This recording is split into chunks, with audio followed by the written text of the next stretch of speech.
আপনাদের নিয়ে যাবো এবার আসানসোল, যেখানে আজকে দ্বিতীয় সভা করার কথা রয়েছে প্রধানমন্ত্রীর। অরিত্রিক ভট্টাচার্য সরাসরি রয়েছেন। অরিত্রিক, নির্ধারিত সময়ের থেকে সময় যে অনেকটা পেছবে তা বোঝাই যাচ্ছে, কিন্তু সামগ্রিকভাবে প্রস্তুতি কেমন রয়েছে এবং আবহাওয়াই বা কতটা অনুকূল? দেখুন, প্রধানমন্ত্রী প্রথম সভা হলদিয়ায় 9:30 হওয়ার কথা ছিল, এখনো পর্যন্ত জানা যাচ্ছে সেটা 11:30টার আশেপাশে শুরু হবে। অর্থাৎ নির্ধারিত সময় থেকে প্রায় 2 ঘন্টা পিছনে আজকে প্রধানমন্ত্রীর সূচি চলছে। সেই অনুযায়ী আসানসোলে যে দ্বিতীয় সভা, আসানসোল পোলো গ্রাউন্ডে যেখানে আমি রয়েছি, সেখানে সভা হতে পারে দুপুর 2টোর আশেপাশে, এমনটাই কিন্তু মনে করা হচ্ছে, কারণ 12টার সময় সেই সভা নির্ধারিত ছিল।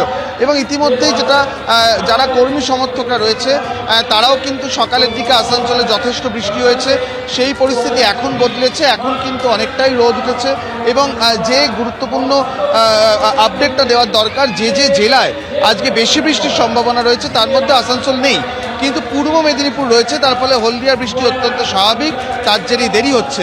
আজকে এখানে প্রধানমন্ত্রীর সভায় 9 জন প্রার্থী উপস্থিত থাকবেন এই পশ্চিম বর্ধমান জেলার।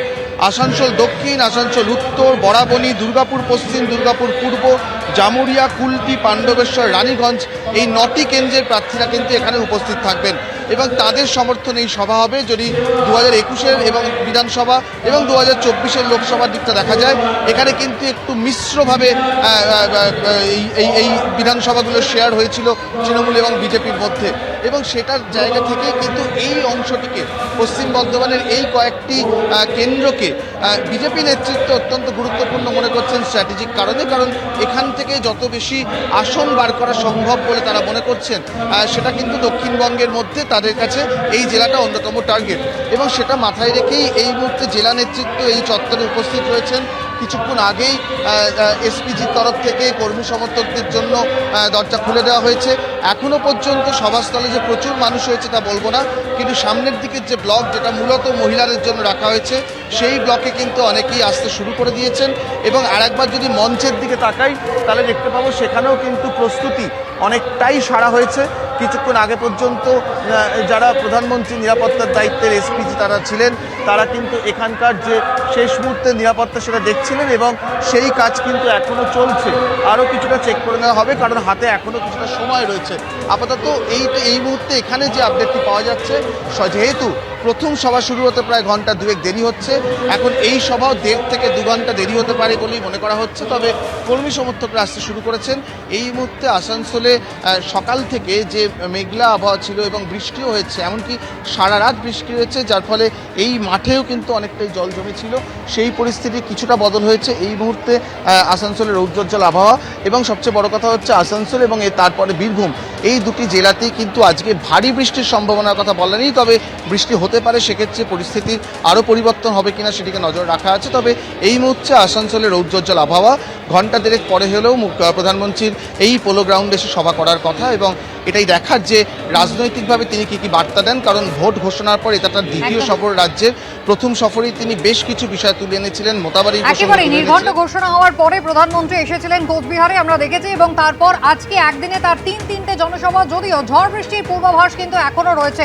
সব শেষে আজকে তিনি সভা করতে যাবেন বীরভূমের সিউড়িতে। সরাসরি শিবাশিস মৌলিক আমাদের সঙ্গে রয়েছেন। শিবাশিস, আজকে প্রধানমন্ত্রী কি বার্তা দেন সেটা যেমন অত্যন্ত গুরুত্বপূর্ণ, তার পাশাপাশি আবহাওয়া কেমন থাকে সেটাও অত্যন্ত জরুরি। এই মুহূর্তে আবহাওয়া কি দেখছো এবং সবার জন্য প্রস্তুতি বা কতটা? কুসুমিতা, অনেকগুলো প্রশ্নের উত্তর দেব। প্রথমেই দীপেন্দুকে বলবো যে প্রস্তুতির ছবিটা দেখাতে। এই সিউড়িতে আজকে তৃতীয় সভা, এবং সেই সিউড়িতে যে সভা তার কিন্তু নিরাপত্তা খতিয়ে দেখা হচ্ছে। ফলে এখন মাঠে কোনো বিজেপি কর্মী, সাংবাদিক কাউকেই ঢুকতে দেওয়া হচ্ছে না। যে ছবিটা বাইরে দেখাতে বলবো দীপেন্দুকে, রাস্তা কার্যত অবরুদ্ধ। বিজেপি কর্মীরা বীরভূমের বিভিন্ন প্রান্ত থেকে তারা আসছেন প্রধানমন্ত্রীকে দেখবেন বলে, এবং তারা মাঠের বাইরে কার্যত জড়ো হতে শুরু করেছেন, এবং তাতে বেশ নারী শক্তির প্রভাব কিন্তু চোখে পড়ার মতো। এবার আসা যাক আবহাওয়ার খবরে। আকাশ দফায় দফায় মেঘাচ্ছন্ন হয়ে উঠছে, কিছুটা রোদ উঠছে, আবার কিছুটা মেঘ উঠছে। কাল সারা রাত প্রায় এই সিউড়িতে বৃষ্টি হয়েছে, এবং ভোরের দিকে বেশ কিছু জায়গায় জমা জল দেখা যাচ্ছে মাঠের আশেপাশেও। ফলে বৃষ্টি কিন্তু দফায় দফায় হচ্ছে। এবার আসা যাক কখন আসছেন প্রধানমন্ত্রী। যেমনটা হলদিয়া থেকে বা আসানসোল থেকে আমার সহকর্মী বিটন চক্রবর্তী এবং অরিত্রিক তুলে ধরেছে, প্রধানমন্ত্রী আসতে কিন্তু এই আবহাওয়ার জন্য 2 ঘন্টা করে দেরি হচ্ছে। অর্থাৎ হলদিয়ার সভায় তিনি আনুমানিক 11:15টায় পৌঁছবেন, তিনি আসানসোলের সভায় আনুমানিক 2টোয় পৌঁছবেন এবং সিউড়িতে অন্তত 3:45 এসে পৌঁছানোর কথা প্রধানমন্ত্রী নরেন্দ্র মোদীর। আবহাওয়ার জন্য কোনো রকম ঝুঁকি না নিয়ে তার আসার সময় কিন্তু কিছুটা পিছিয়ে দেওয়া হয়েছে। এবার আসা যাক সিউড়ি। মূলত হলদিয়াতে কিন্তু দ্বিতীয় দফায় ভোট, কিন্তু মূলত হলদিয়াতে আমরা জানি প্রথম দফায় ভোট, এবং এই যে আসানসোল এবং সিউড়ি এই যে তিনটি সভাই কিন্তু প্রথম দফার, অর্থাৎ 23শে এপ্রিল ভোট রয়েছে সেই এলাকাতেই কিন্তু সভা করছেন প্রধানমন্ত্রী নরেন্দ্র মোদী। অর্থাৎ হাতে আর 14 দিন সময় রয়েছে এবং এর মধ্যেই কিন্তু প্রধানমন্ত্রীর সভা আমরা দেখতে পাচ্ছি আজকে হলদিয়া, আসানসোল, সিউড়ি।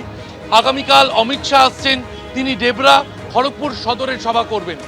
পরশুদিন আবার প্রধানমন্ত্রী আসছেন, তিনি কৃষ্ণনগর, জিয়াগঞ্জ, কুশপুন্ডিতে সভা করবেন। তারপরের দিন প্রধানমন্ত্রী শিলিগুড়ি যাচ্ছেন।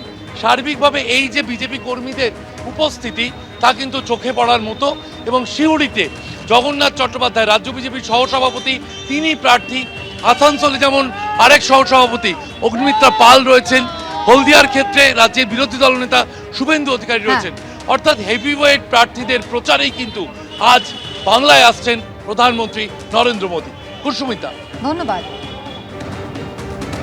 এবিপি আনন্দ, এগিয়ে থাকে, এগিয়ে রাখে।